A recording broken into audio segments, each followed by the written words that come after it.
Welcome to another episode of Fair Folk at Work. Long before pirates were all the rage at the Renaissance Fair, my guest, I'm not sure if he's one of the first pirates, but can talk about the early pirate experience at Fair. Welcome, Roger Wilson, and welcome to Fair Folk at Work.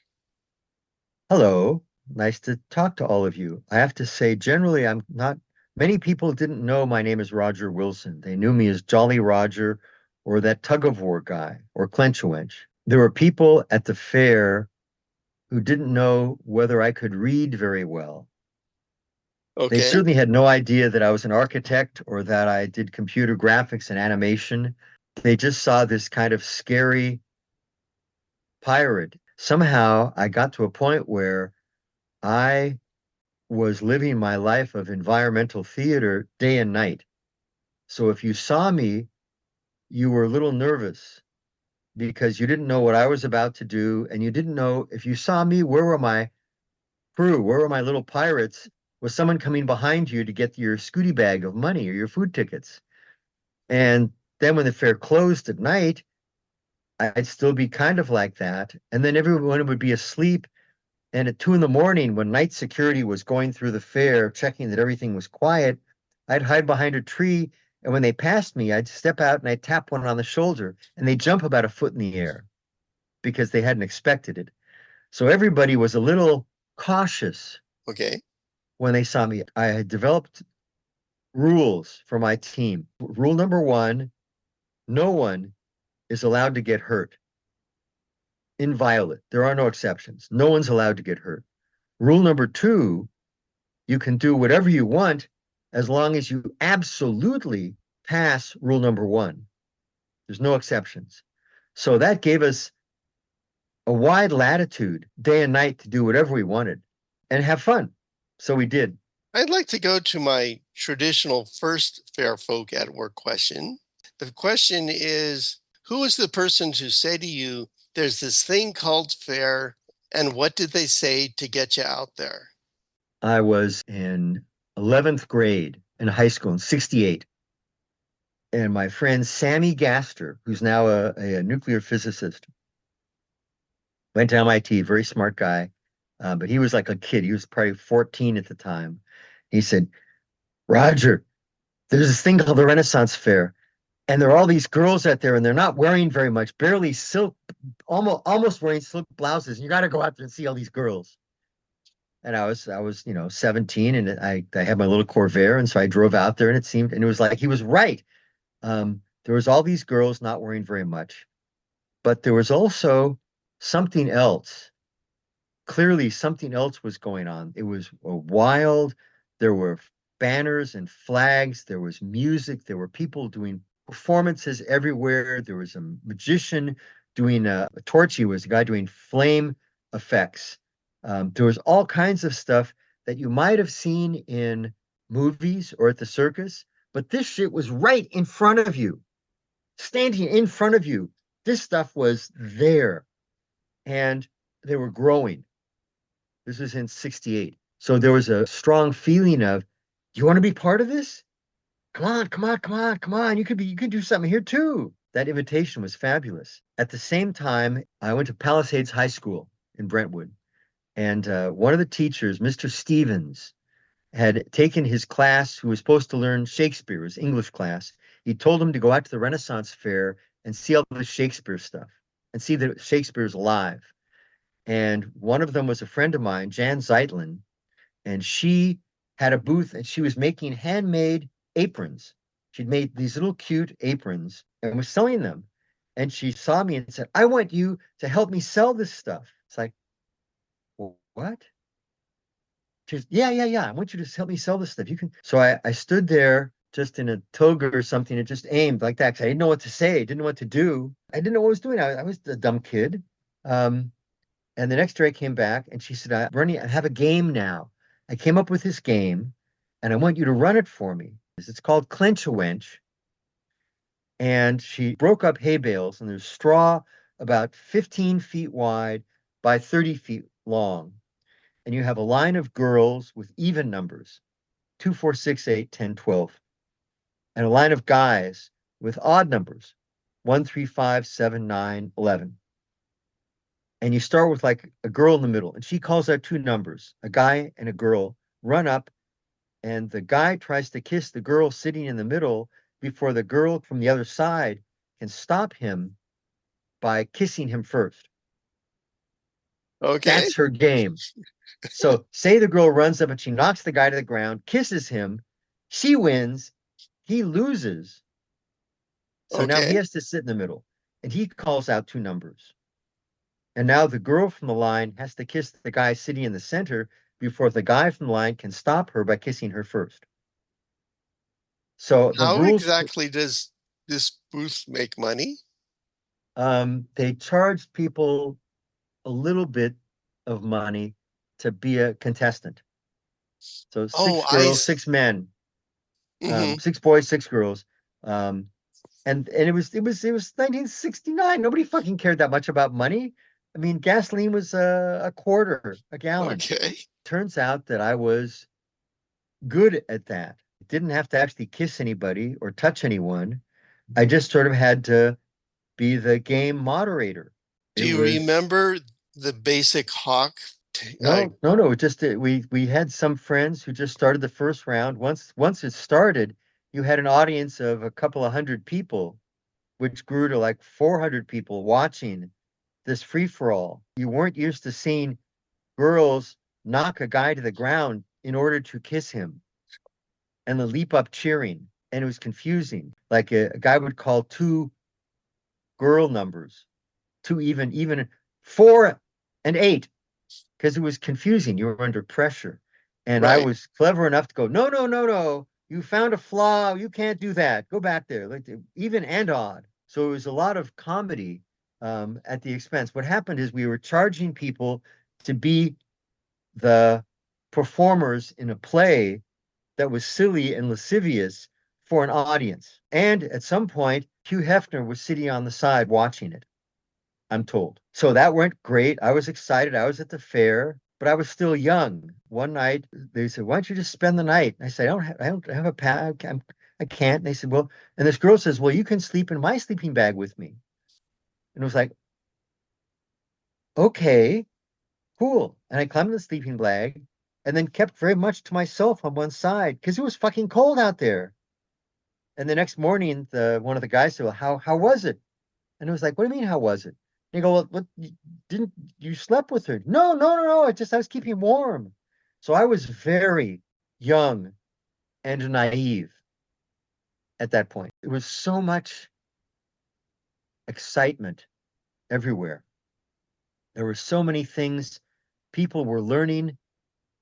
In those days, if you needed a costume, you couldn't buy fair costumes. You couldn't buy a bodice.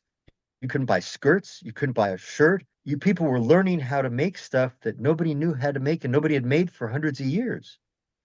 If I Um, can I ask what your costume was and what class you were going for? Your first. well, it comes from that game.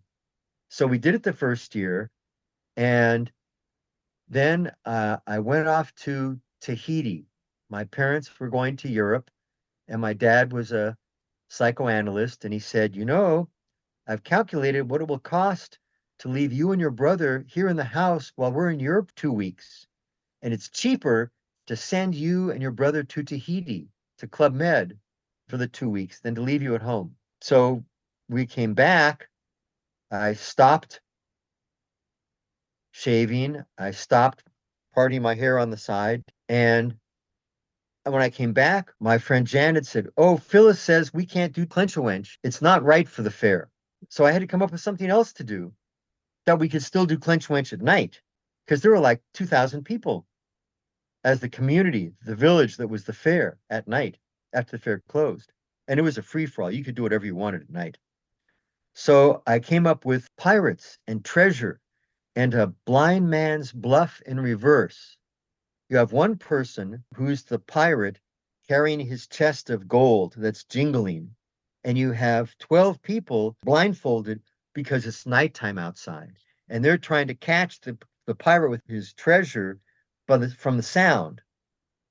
So I made blindfolds up, and I made a vest covered with little tiny bells, and we'd pick somebody from the audience, and they'd put the vest on, and we get 12 people, and they'd put blindfolds on in this 15 by 30-foot arena that happened to be the same size as Clench, and we'd play this game during the day. And I felt that wasn't enough of a thing to get a permit to do games at the fair. So I looked at what other games there were, and in the Renaissance, the only games are all practice for fighting, beat your competitor.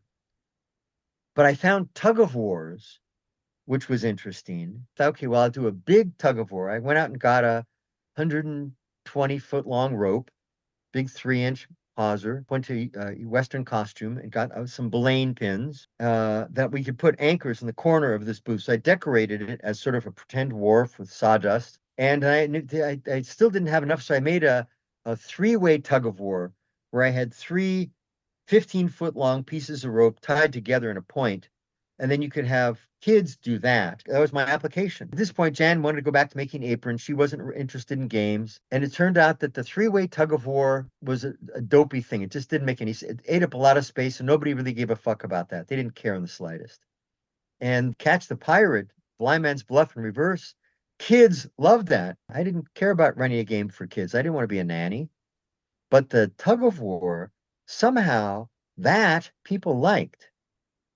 I had like one or two helpers from friends from high school, and we could lay out the rope anywhere in the road and grab people to grab on the rope. And we didn't have to say much. We didn't have to pitch. Our pitch was tug of war, give us your hand. And that was pretty much all we had to say. And once we had 5 people on the rope, people saw it was a tug of war. And it's like, oh, I want to do that. I don't have to know anything. I don't have to say any Elizabethan. All I have to do is grab the rope and pull, and we might win. Let me just, I remember seeing there was a spontaneous energy that once the tug had been started, guys would put down their beer and they would just run. It would grow exponentially. And they would really get into pulling on this rope with people they had no idea who they were. I mean, it was a spontaneously built community based upon possession of a rope. It, and this is the part that people don't get because they think Roger, who can barely read. I really did a lot of analysis of what was going on. Part of it was all they had to do was decide to help. They didn't have to know or have any particular skill at all. They just had to want to help and be willing to step up and do something. And then they were helpful. And there Also, weren't a if they lot of instructions. I mean, it was clear pull, what, yeah. And pull, the also the win, if you won, you got to cheer. It was big. But if you lost, there was going to be another one 20 minutes from now. Somewhere else, you'd see the rope and you'd come running because this time I would win. It was also immediate. It wasn't on a screen, it wasn't down in a stadium. You weren't spectators, you were participants. It was there right now. You want to be a participant? Step in this second. And you want to quit afterwards? That's okay. The contract was very short lived. You only had to do this for a couple minutes. And if you dropped out because it was too much work, nobody cared. Somebody else jumped in. So, in a sense, it was an ideal contract. Would you like to be part of this live, fabulous community? Help us for 20 seconds, and you're part of us. And if you see us again, now you know what to do. You're an old hand. Come back and help us. So there were elements of it that I hadn't realized when I started it that worked great. Over the years, I learned lots of technical tricks. I'm proud to say that I'm the only one who ever did tug of wars at those fairs. No one ever got hurt in a tug of war. And considering that every year we found, we dragged it across the ground. So we found 16-inch spike nails that the rope had picked up. We had people tie it around a tree with their hands inside the loop. The possibility, there was a tug of war that was done for some elementary school years ago that I saw in the newspaper where they had 1,000-foot long rope and they used nylon, which stretches and is bad, and it burst in the middle. and it didn't just burst, but it shrank back. So there are pictures of kids whose fingers had been burned off because the Mhm. people doing the tug of war didn't know what they were doing. So it was a big rule for me. Nobody gets hurt. I mean, and there was a proviso. If there's some kid on the ground and I have to stick my leg out so that the rope scrapes across my leg instead of the kid's head, then I do that. In a sense, that's the other element of it. There's a whole bunch of pretend. In the fair, there's a bunch of pretend. Everybody's pretending to be Elizabethan and pretending to be the queen and pretending to be a pirate and pretending to beat all this stuff. But in the midst of all that pretend, this was real. And real attracts people. They don't know why, but they like it. So the idea of having real that looked and was very dangerous, but nobody ever actually got hurt, it was a lot of fun. I Can learned, I yes, ask a different question? sure. Did you have any theatrical experience before you started the fair? No, the first year when I went out to the fair in 68, I thought this was great. In 69, I started a little bit. I went off to junior college and saw Les Enfants de Paradis, Children of Paradise, which is a famous French film from the 40s, filmed in Paris when the Nazi occupied it, about Louis the 14th, something, old Parisian, about pantomime artists and the theater and the streets and what life was like then. And it's a brilliant film, Children of Paradise. I recommend everyone see that at least once. And there's a phenomenal master pantomimist who was Marcel Marceau's hero, and he was brilliant. And I took a pantomime class because I'd seen that movie. I took a class in junior college to try and learn to do pantomime at the fair or act like he was because he moved in such a fluid way. I still can't do it. And I've been trying for years. And I realized that I couldn't memorize lines. I'd seen 20,000 Leagues Under the Sea at Captain Nemo when I was 6. And it was like, yeah. So I was steeped into the idea of pirates and the fact that I came up with I'll be a pirate. And they let me. My costume at the fair was um, I got fair moccasins very early because that was the one thing I couldn't get. I actually started with MGM had a they had a big sale when they shut down, and then they had an auction. And then after they'd auctioned off all the valuables, they had a sound stage full of all the costumes and stuff they couldn't sell. So the first pants that I wore were black satin short pants from Marlon Brando on Mutiny on the Bounty. Little black satin short pants. I got one pair. They were 50 cents. So I bought one. And then I found these black leather gloves, gauntlet gloves that were $1. And I got those. And then some guy walked past me and he saw the pants and he saw the gloves and he says, "Are there any more of those gloves?" And it's like, "No, I got the only pair." And he goes, "Well, fuck, you want to take these boots?" And they were a pair of swashbuckler black boots like the Three Musketeers would wear. And I had little feet, like a size 8.5. So I could fit in the boots. And they had a 3-inch lift because all the big stars in those days were short. They wanted them taller. So all of a sudden I had these pirate boots and pirate gloves and pirate black pants. I made a silk white shirt, kind of no buttons, no collar because I hate collars and long sleeves. And I ripped it almost immediately because the tug of war rope, and since it's real, when you're carrying it, it shreds everything. And the shirt like tore like within a couple of weekends.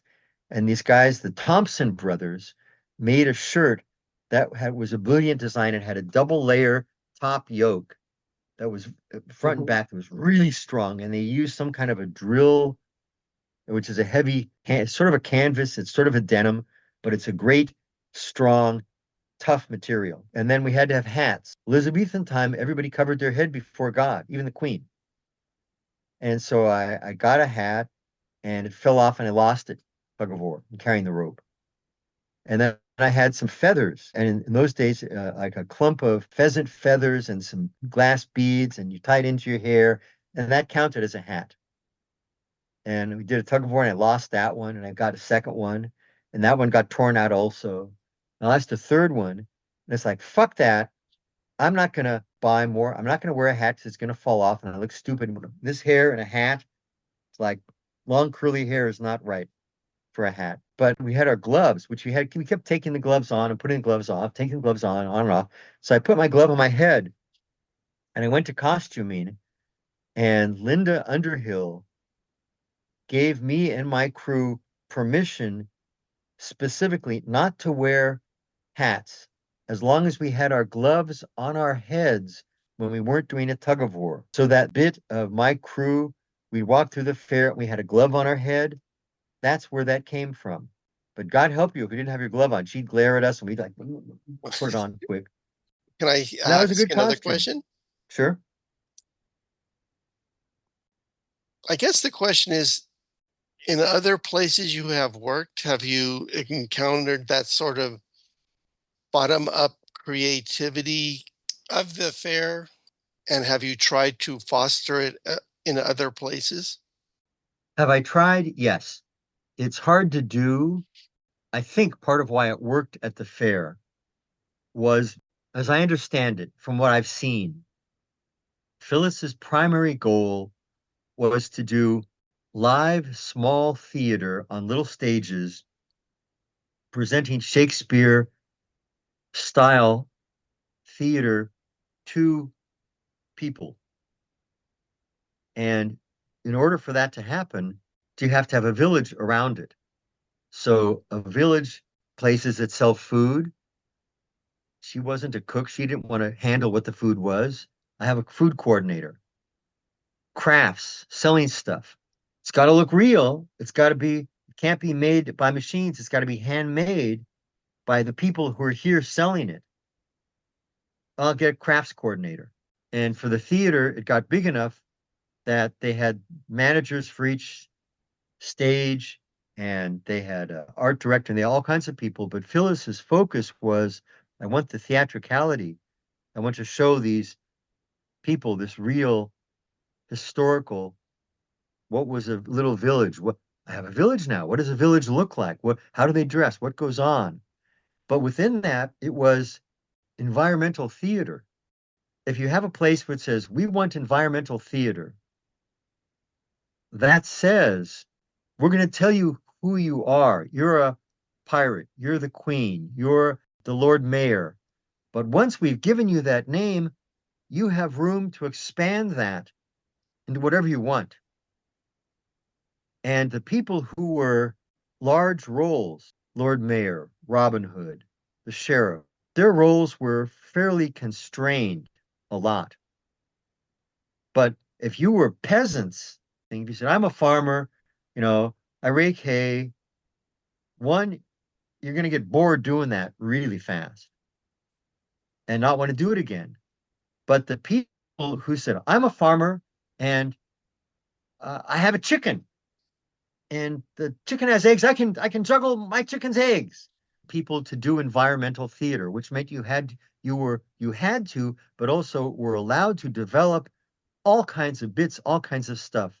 The only time that was a problem was some of them got so big, like the cookie jester, guy selling cookies at his booth, and was so good and stood on top of his booth, he would pull an audience of 500 people, and that would block parades and block the Queen show, block the stuff that the fair wanted to have happen.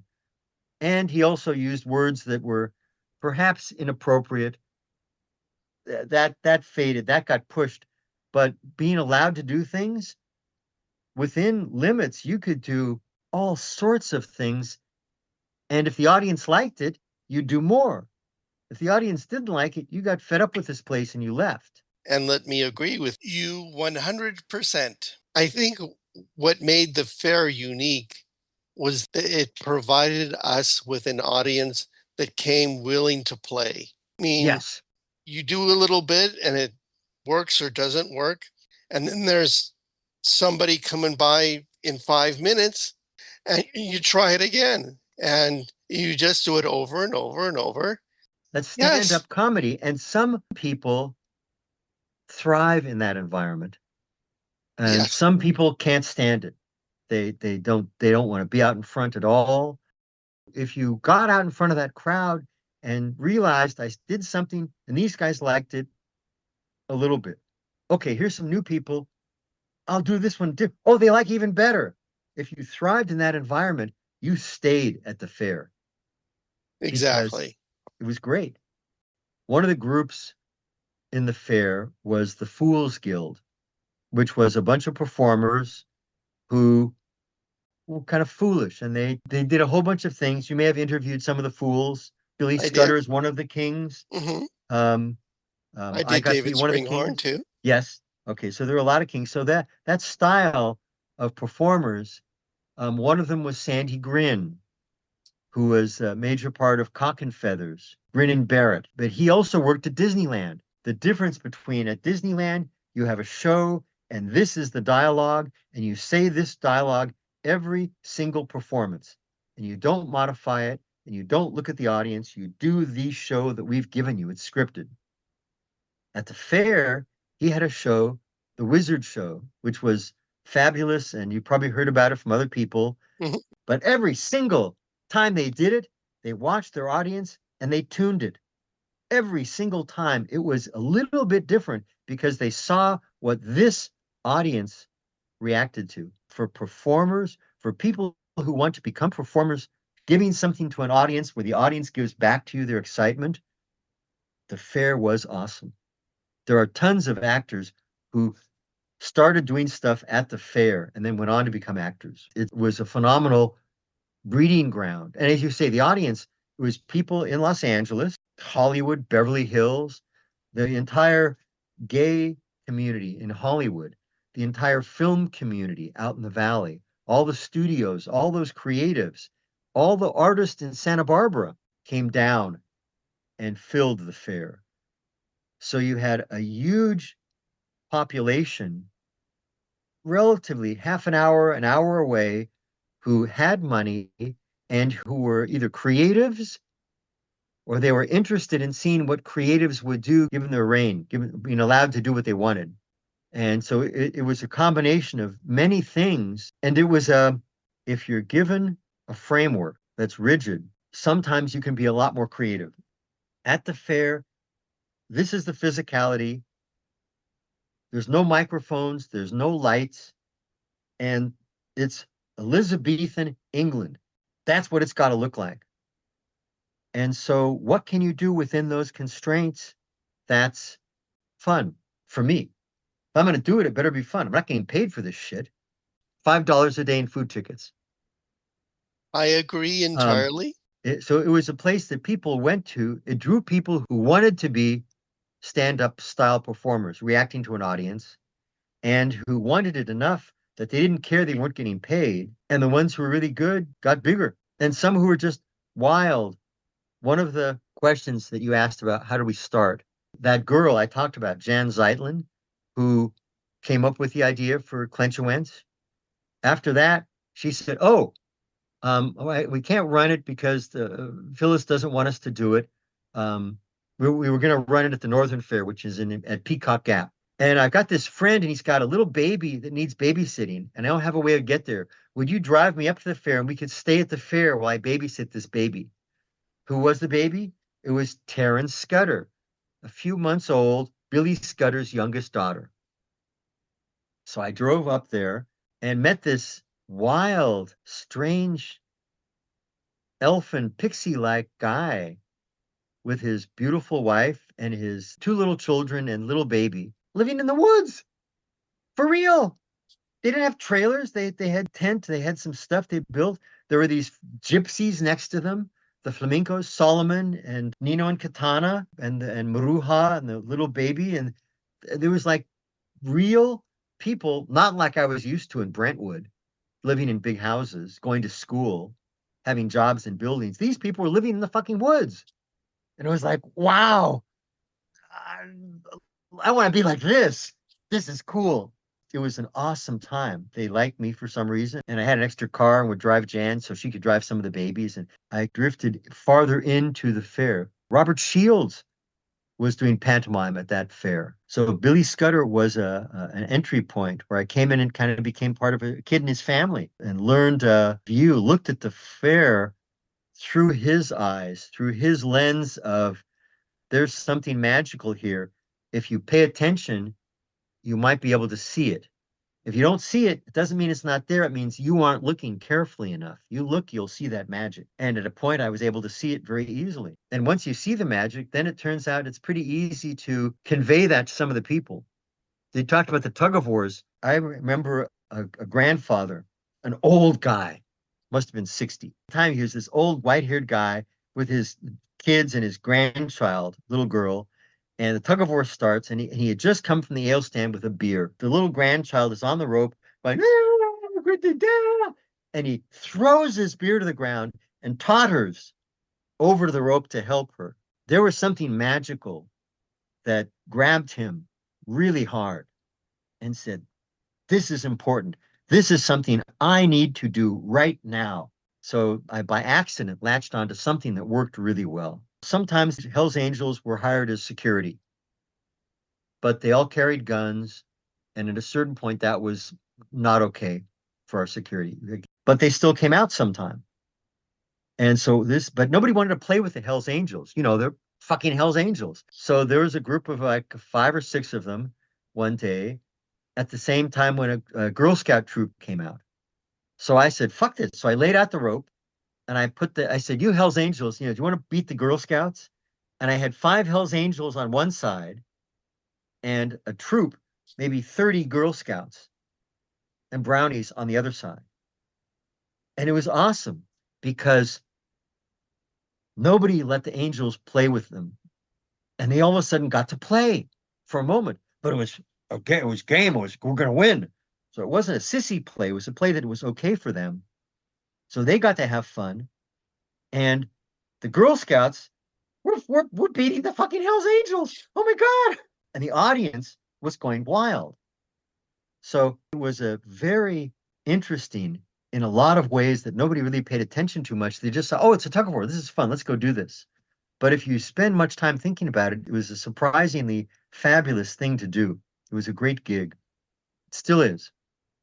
I went back in 2015 to the Renaissance Fair, the what I feel is the last remnants of the real Ogura Fair, the original fair, which is the Casa de Fruta Fair up in Gilroy. And I did the tug of war there. And it went well. They always go pretty well. And I finished it and I looked around for injuries. Nobody was hurt. And there was a woman, 35-year-old woman, sitting on a hay bale crying. I went over to her. I said, what's wrong? And so now this is right now we're at 2024. 2015, okay, it's 9 years ago. I look pretty much the same as I look now. And I walk up to her and I say, what's wrong? Are you all right? And she said, I'm fine, but I saw you and I remember coming out here with my parents when I was a little girl, and you haven't changed. You are exactly the same as when I saw you when I was a little child. That's 30 years earlier, maybe more. So I am continually surprised and humbled and amazed by what I thought I was just doing some simple little thing running tug of wars. For some people, I made a big impact on them in a good way. I mean, some I scared. I realized I scared a lot of people badly. One of the Fools Guild's members, daughter, I saw her one day and she was talking to me and she says, you're really nice. I said, yeah. And she goes, no, no. All those years when you did tug of wars, I was terrified. I thought you were going to hit me. It's like, so I guess my persona, my characterization was stronger than I realized for some people. They didn't know it was pretend. Next question. Yeah, well, let's go with that. You know, you had a fair persona. How do you think it was perceived and how did you want it to be perceived? For me, that is a trick question. It is not an artificial persona. I am several different people. I am an educated, analytical, engineering, computer animator, architect. And I'm also a dangerous, brutal, Dionysian, like Pan, pirate, also like Peter Pan. I am when I'm out at the fair, when I put on those clothes, a different, not a persona, but a different side of me comes to the why you little is not pretend. It's usually quiet in the background because it's inappropriate. My wife went into the bank with me one year and she heard me talking about something. They're supposed to have a check clear and it hadn't. And she heard me say something along the lines of, "What do you mean you don't have my money?" And she turned around and goes, "Who is that? That's not my husband's voice. I've never heard that sound from him before, ever." Everybody has different parts. And by chance, at the fair, I found that other side of me. And that other side, that is elements of Billy Scudder, who's a elf and fairy and pixie and not quite of this world. Elements of Peter Pan, who never grows up and is always right and never wrong and is sweet to everyone. And a prankster, a merry prankster. Electric Kool-Aid Acid Test was one of my first books. I remember reading that as a teenager going, I want to find out what this acid stuff is because it sounded so good. The fair was a place for me to blossom as some other kind of person than other than most people get to be ever. It's a different side. Right now you see the happier, friendly side. At the fair, quite often they would see the shouting and the screaming and the angriness was minimal and short.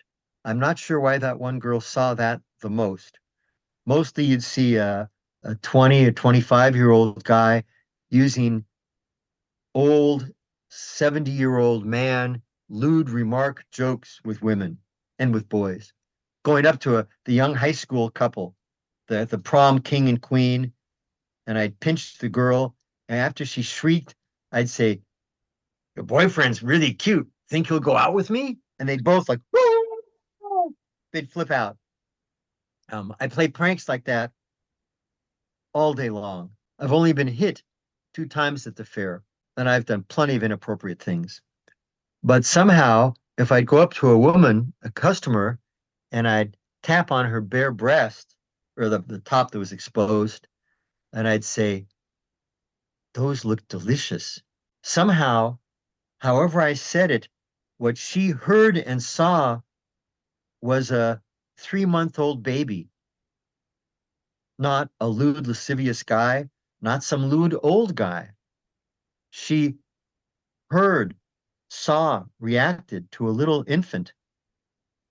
I don't know why I did that. I don't know how I did that. I'm not even sure what I did exactly, except I never got in trouble for what other people tried doing and they got slapped or in big trouble for. And I still can't quite describe that right. I played pranks on people. After we saw there's a Monty Python movie, The Meaning of Life. There's a scene where it's an aquarium and these fish are swimming back and forth and they have Monty Python heads on them as they swim. As they swim past, they go, "Morning, morning, morning, morning." I like that scene a lot. After that year, everywhere we went, we would say morning to everyone we passed, day and night. And most people would say morning back to us. Occasionally they wouldn't. And I go, "Morning, morning, morning." Then when they finally said morning, go, "Yes, yes, morning," and walk off. It was like most of the time I was either starting a tug of war and getting some people on it who looked like they'd help, running it so it didn't hit a glass booth. That was frowned upon. That counts as hurting somebody. Not getting dirt on a silk clothing booth. That would count as hurting someone. Um, and then roll the rope up and go through the crowd and interact. And we would move faster than the crowd did. We had a new audience every 10 seconds. Every person we passed was someone to tap on the far shoulder. As they turned, we walked around the other side of them. Tap somebody on the shoulder and ask them about somebody else's costume. Just interact with every single person we came past, partly in order to clear the way for us. If you pinch people, they jump and shriek and everyone steps back out of the way, and you can walk down past them. I have dim memories of you guys walking through the crowd, making really good time. I was quite impressed with how you carried this obviously heavy real rope. It was a combination of things. First off, it was fun. All of a sudden, from being a high school geek that they didn't have geeks then, but I was a high school loner. I didn't have any friends. Nobody liked me. I was the audio guy. I had friends in a band, and I'd be the one soldering microphone cables so they'd work. I was in the background. No girls, no drugs, no nothing. I just sat and read science fiction. And all of a sudden at the fair, I was like a big guy. This was fucking awesome. So there was a combination of I normally move faster than most people around me. If I'm walking in a group of five friends, I'm usually the one out in front by many feet. And I also was not uncomfortable being physically close to other people. So to be up to someone and say, if I'm back here going, clear away, watch your feet, clear away. If I'm here going, watch your feet, clear away. If I'm inches from their head, they react more strongly. Also, every year we'd put the rope away in a trash bag. We'd steal one of the crew's garbage trash bags, the big heavy duty vinyl ones, and put the rope in it, very carefully coiled for next year, and then put in a gallon of Wesson oil over the rope for it to soak all year. So when it came out, it was filthy and it smelled and it was greasy and dirty. So when you heard us coming, there was also a certain pungent aroma of filthy pirate. And of course, each morning we sprayed each other with rum and brandy. We'd have a shot and then throw another shot at each other. We were reeking and we made noise. We were all shouting something. There's a hubbub of us coming. You have the rope on one arm, but your other arm is up at eye level and you're moving your hand. People react to movement. Your eye senses movement more than something solid. So everything that we were doing, all of us, we were like vibrating. I mean, the best day we ever did, we usually averaged, we did around 15 tug of wars a day. Our best day was 31, and we were fucking burned out at the end of that day. But to do 15 tug of wars meant you had to go faster than the crowd so you could get to a different group to do a tug of war. If we moved with the crowd, we'd say, try this new thing which you just did 10 minutes ago. We had to be far enough away that when they saw us, they go, that's another tug of war, just like the one we did behind us. There's some guys in front of us doing a tug of war, just like we'd go over there and do that one too. And they find it was us. So moving fast was important. Who else was on your crew? Some of my earliest crew, I had a couple of people from high school whose names I don't remember right now because that was a long time ago. My first wenches was Sheila and Joan. Sheila's still around, goes to Burning Man with us sometimes. She and Joan were great. They worked for about 6 years maybe and got fed up with it and went into security and became security for the first aid booth. Alexandra was a favorite wench who was great, worked at Bobby's cinnamon bun booth, and I stole her from his booth. I said, you don't want to be behind a booth. Come on, we'll make trouble. That's my job, is making trouble and carrying a rope. Carmen Delgado, who just retired from working at Disney. She sort of like a wife. She was a partner to me at the fair. Back when I got married, people would come up to Carmen and go, Carmen, Roger's hanging around that blonde. Aren't you pissed off about that? And she'd go, no, that's his wife. And in fact, every year we'd switch costumes one day. I'd put on her bodice and her skirts and carry a fan, and she'd wear my pirate costume. And we'd walk arm in arm through the fair. We'd see some guards or friends. We go, and she'd put her arm up and wave like I do. And I'd go, hey, dudes. Hey, Foxworth. And they'd look over and see us, go, hey, Roger. It's like, Roger? What the wait. Carmen was with me for probably 15 years doing tug of wars, and she was the voice of reason. She'd go, Roger, We're too close to this glass booth. We got to move it farther down. It's like, no, it'll be fine. She goes, no, no, no, your rules. We got to let's move over there. It's a little safer over there. Let's do one more. No, Roger, your rule, 4 o'clock. You said we can't do tug of wars after 4 o'clock because of the drunks. After four, the people were so drunk that our rules of engagement, our rules of how to deal with them didn't work and there'd be a problem. So at 4 o'clock, we stopped doing tug of wars. We were still out making trouble, but we didn't actually set up a tug of war after four. So Carmen was big. Then I had another woman, Sarah Parker, who was short. And then we had this kid, Rusty. Sometimes the games department said, we've got this extra kid who needs the job and we got to give him something. Will you take him? They'd say, fine, fine. I'll take a cabin boy. So I had this little cabin boy, Rusty, and Sarah, and they'd follow me around yelling, Daddy, Daddy, wait, we can't go that fast. It was great. It was a great gag. I had Max. Max was this gorgeous 16-year-old girl who was pretty wild, long, wild, dark hair, ferocious little thing. And her friend, it was something like Sally, strawberry blonde. And they came up to me hiring weekend one year. And Max, I said, Max, you want to work for me? Because you'd be a great wench. You're a tough little thing. She goes, yeah, I'd love to, but can she? But she's my friend. She has to work with us also. She's clean. She's been in all day. Her costume is like immaculate, and she doesn't have any dirt on her. And it's like it's a dirty business. It'll be fine. So they worked for me, and then I'm proud to say by about the fourth weekend, we were sitting in the booth eating something, sitting on the ground sharing food. She had to sneeze, so she lifted up her skirt and sneezed into her skirt. I ruined her character. She changed. She wasn't clean anymore. I came back from Berlin 88, 88, 89. I got John Dalvey and Bill Galligan were two pirates. And all of a sudden, the pirates got a lot more testosterone because I'd usually me and a couple of girls and maybe one guy or a kid. But now I had like me and Carmen and these two guys. We had a first year at Devore, first or second year.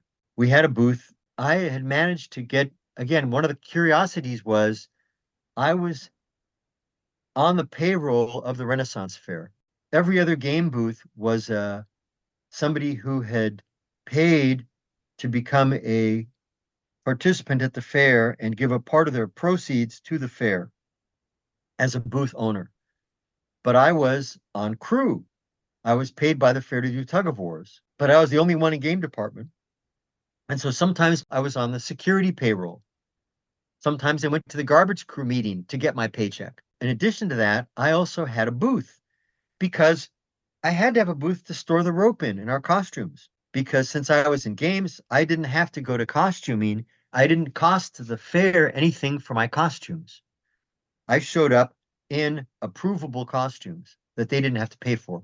I brought in a crew that they didn't have to find out about. We just went to classes, it was done. So in Devore, my first booth was out in the open, and we spent 2 months building a booth that was awesome on the outside and had nothing on the inside, not even bunks. And it was a tough year. So after that, we decided to build a booth that was invisible, hidden behind other booths, but a 25-foot mast so you could see the pirate flag flying. And if you were friends of ours, you could come inside. You had to bring us a bottle, hard liquor. And we got some bottles of hard liquor. We got some bottles of hard liquor with a ship inside them. We got some bottles of hard liquor that were little tiny airplane bottles. Or you had to bring us some Fresca. Now, by 90, Fresca was no longer produced. And so we got a whole lot of hard liquor. Sure, bring us some hard liquor or Fresca. We like Fresca. That worked until somebody found a 6-pack of Fresca in a storeroom in Mexico and brought it to us. So those pirates, John Dalvey and Bill Galligan and Tom Ziv. Tom Ziv. Tom Ziv was like a short little gorilla who girls loved. He'd have one girl hanging on his arm during the fair. Fair close, he'd have a different girl on his arm. We'd go out and get some dinner. He'd have another girl. We'd be sitting smoking dope afterwards, another girl. And in the morning, it was another girl with him. We were all in awe of Tom. He was the sweetest guy. a vegetarian, strict vegetarian, but he made mistakes. He'd go up to a pregnant woman and say, "Boy, are you fat?" And we'd Ooh, grab him and knock him to the ground. Because if we punished him, then it was okay. Then the audience wasn't so upset if we hit him first for being mean to someone. So we right. knock him to the ground and say, don't say that. What's wrong with you? I won't. And he never did it again. He just didn't understand what he'd done. He never did it again. He went up in Devore, which had been the home to the Bloods and the Crips gangs before the fair went there. And some of them went to see what this fair stuff was that was taking over their territory. Gang members were walking along with their girlfriends, and Tom pinches one of the girls who's Ooh, wearing very short shorts, a little too short. And as the guy's reaching behind his shirt in the back of his belt, I knock Tom to the ground and kick him. And then mm-hmm. the three of us drag him away before he got shot. He'd never do that again. He never did that again. He was very, but there's so many things you can do wrong. Yeah, and he was innocent. He innocently each time he just didn't. He was just such a sweet guy. It never occurred to him that would be a bad thing to do. And partly he was watching what I did. I had something Guidance. going for me. Right. My rule is you're welcome to try and do what I do, but it's really fucking hard, and I don't recommend it. It's hard to do what I do and get away with it. That's not a threat or a boast. That's just a statement of fact. Can Um, I ask a question in here? sure. When somebody came to you and said, I want to be in the rope crew, did you have a standard? This is what's involved in being in this group? And did you have any kind of like auditions or signups or anything like that? I had tests. The first year you worked for me, by the end of the fair, if you wanted to work a second year for me, you had to carry me 10 feet and you had to carry the rope 100 feet. Otherwise, you couldn't work for me. And it didn't matter, man, woman, child. If you didn't do that, you couldn't be back working for me, period. And everybody passed.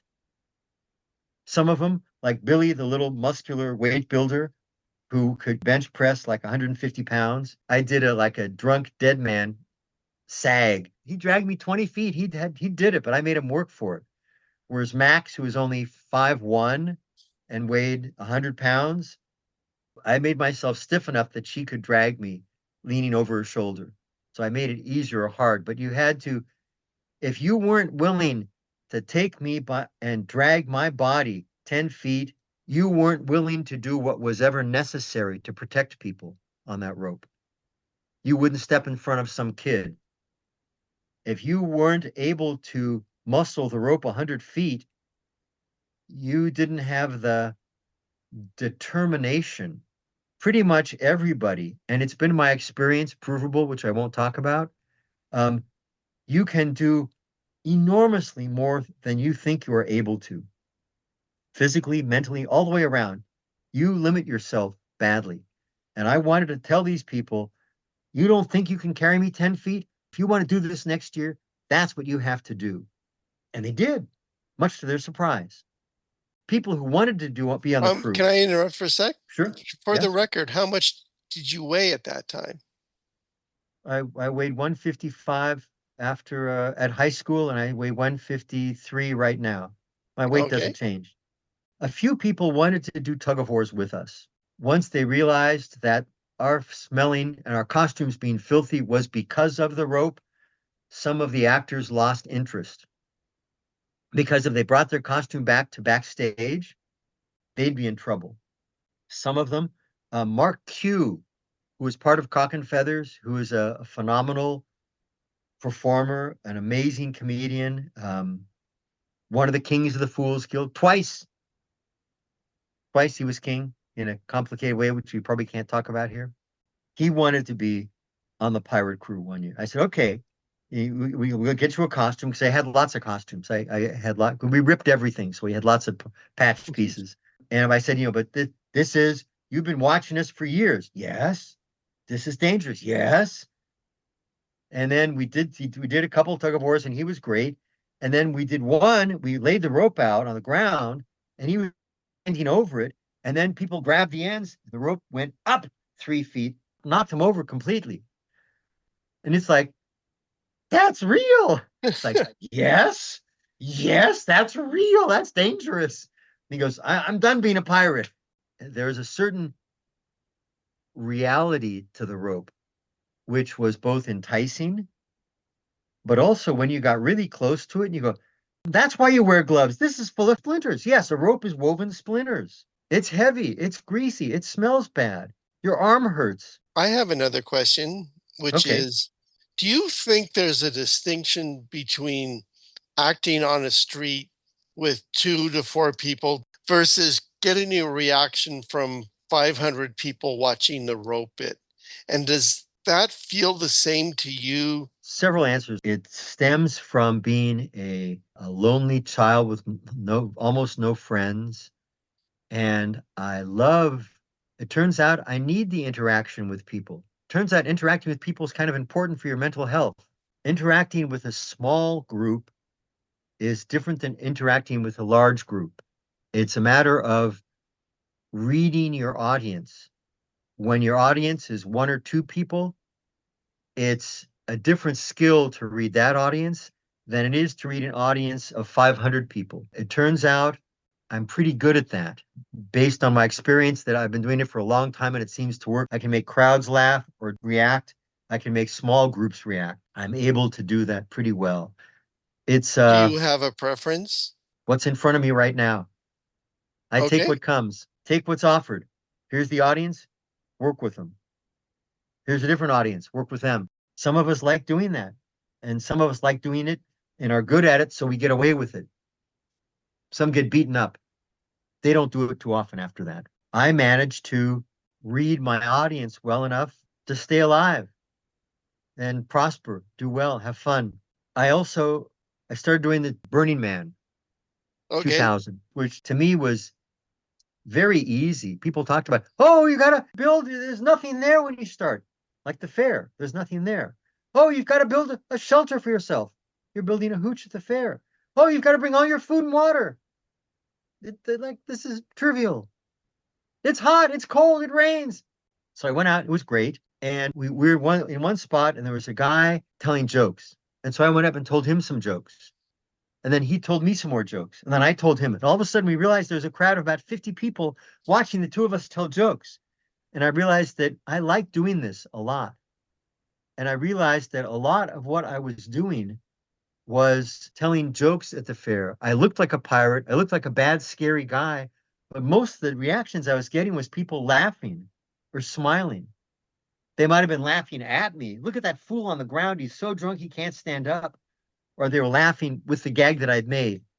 Both I was fine with. I don't care if I'm laughed at. That's okay. One gag I did, I'd carry the rope through into an intersection and then fall on the ground face down and lay there like I was passed out. I did that one day, and all of a sudden I see some feet coming up next to me, and I hear this voice, and it's one of the guards, Tiny.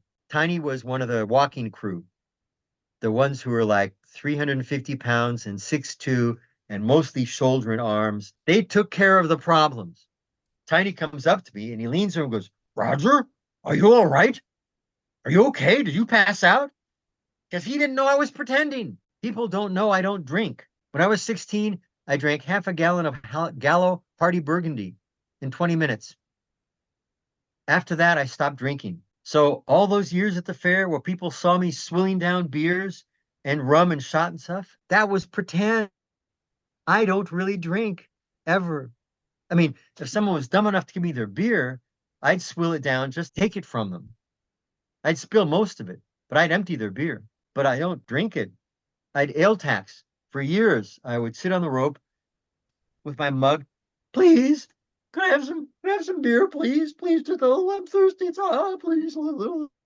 And I'd ale tax all day long. And then as soon as they walked away, I'd take a swig and I'd spit it at the other people. So I'd be spitting beer that they gave me all day long. Now, back in the 70s and early 80s, that was okay. I came back from Berlin in 88 to herpes and AIDS, and all of a sudden, I didn't want to ale tax anymore. It was just too dangerous, even for me, which is sad. But So the world changes and you change your routines. But going through a crowd and interacting with a few people, I could look at them, I could react to them, I could follow them for a few minutes. One day I was going through the fair and I saw a group of gay women, 10, 15 of them, all couples, and I followed them. 10 minutes, 10 minutes following somebody at the fair is a long time.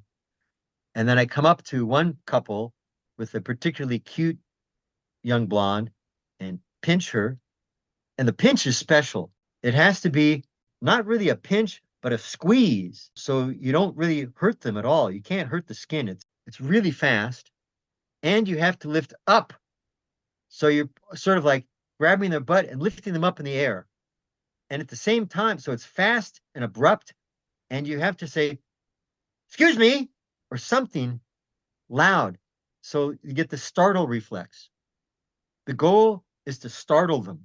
So I saw these women. I pinched one, the young one. She shrieked, which is exactly what I wanted. Her friend looked at her, looked at me. I said, she's cute. Will she go out with me? I use that line a lot. She goes, you pig! Bam! And hit me. I would have paid her to hit me. I knew she was going to hit me. She had to hit me. She couldn't not hit me. So she hit me, and I went down on the ground. And the young blonde, oh, that pig, you protected me. And then they noticed all their friends, all the other women were laughing at them. It's like, what are you laughing at? Well, he says, no, he's been following us for 10 minutes. He knows we're gay. He pulled a prank on you. He did that on purpose. That's a complicated gag. Yes. The two of them were part of my performers. They just didn't know it. The other women were the audience. In that situation, I saw an audience. I figured out what kind of a gag would work. I figured out who to use to implement it. I performed it. I prepared myself so when she swung at me, I went down because she had to hit me. I had done it my best to be as rude and insulting and inappropriate as I could be. She did her part for the show. And I fell down.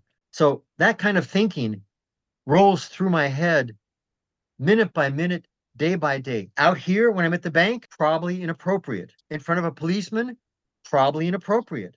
At a restaurant, though, at a restaurant, I have to tell you, there is a restaurant called Soup Plantation. It's like a huge restaurant, sort of cafeteria style, and then you got desserts and they had Jello. So I would get Jello and a straw and sit next to people who had little kids, 4 to 8 year olds.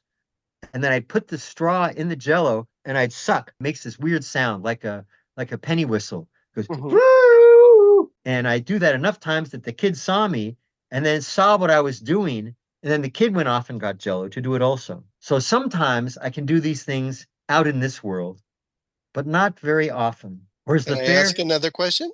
sure. If you grew up in a world that did not have a fair, how do you think you would be different from the person you are now? Dead early, or I'd be in jail for having done something bad, really bad, not pretend bad, but something bad. I needed some way to find out that there was a version of me that was not just not bad, it was good, it was exemplary, it was approved of and appreciated by some people. If I hadn't had the fair, I would have gone off to work at Club Med, where they behave the same way for an audience that changes every week. Club Med was one of the original inclusive vacation places. And when we went there as a 17-year-old and an 18-year-old, we thought it was a great place. And they'll out to the fair and do it and become someone. First year at the fair, building a booth, there was this guy thatching a roof, and he had huge status at the fair because he knew how to thatch a roof for real. I mean, people building stuff out there, they were trying to build stuff and you couldn't use plywood or 2x4s because it looked like plywood and 2x4s. You had to use branches and trees. And where do you get branches and trees in Los Angeles? They had built a booth for whoever they were selling, and he was thatching it. And that gave him gigantic status at the fair. I found out later he also taught nuclear physics at Caltech, but that didn't mean shit at the fair. What Mhm. mattered was something that he did there that people wanted or valued that was different. So because of the fair, I grew and developed into some kind of person that had some parts of my life where I was valued and appreciated. And that makes the rest of your life okay for everybody. The fair gave me an outlet for that. I mean, that's why you asked about, I built a maker space called Wowzer, trying to develop a community that could make things and do things and appreciate each other for skills that maybe weren't noticed by the rest of the world. Develop a community where if you're part of the community and you provide something to me, I think we talked about this earlier. One of the elements of piracy that I like, besides the nifty clothes and the knives and girls, pirates always have girls. I recommend piracy for that. The original pirates, the ship's compact was a set of rules. Everybody did something that kept the ship afloat. You caulked the seams in the hull, or you knew how to navigate, or you could fish, or you could cook, or even if you just played music. So when the guys were working, they had some music and it wasn't so boring. Everybody did something that was valuable to each other. There was a need for each person who was there. If they didn't need you, you got tossed off the ship. And the fair, to me, was very much like that. People, there's a Vietnam vet who was badly damaged. I won't talk his name. And he was on security and he was a scary walking guard. And he slept with a rifle next to his sleeping bag in his tent. And after a few years, my friend Max, all of a sudden I said, Max, what are you doing over there? Oh, that's my boyfriend. It's like, what? That that's your is your boyfriend? And he goes, oh no, his name is Michael. He's wonderful. And somehow working at the fair, being in that community for 4, 5, 10 years had helped him grow beyond what had happened to him in Vietnam and made him into a thoughtful, positive. He became the one who, if there were lost children, and they would find him, and he would walk hand in hand with little children until the parent was found, because he was the one who was good with little children. The fair was incredibly powerful at magical things, which don't make sense, except they worked over and over and over again. Things happened and people did things and was going on that was fabulous, wonderful, positive stuff that made no sense at all, everywhere. Um, Well, I think that's a good place to bring this interview to a close. okay. So I will hit the stop recording button. That's my August 2024 interview with Roger Wilson. If you have questions or comments you'd like me to pass along to Roger, you can email me at djng@earthlink.net. Questions or comments about the podcast itself can also be emailed to me at djng@earthlink.net. Finally, if you or a friend would like to be a guest on Fair Folk at Work, email me at djng@earthlink.net. I'm your host, Dan McLaughlin, and that's it for this episode of Fair Folk at Work. Thanks for listening. Bye bye.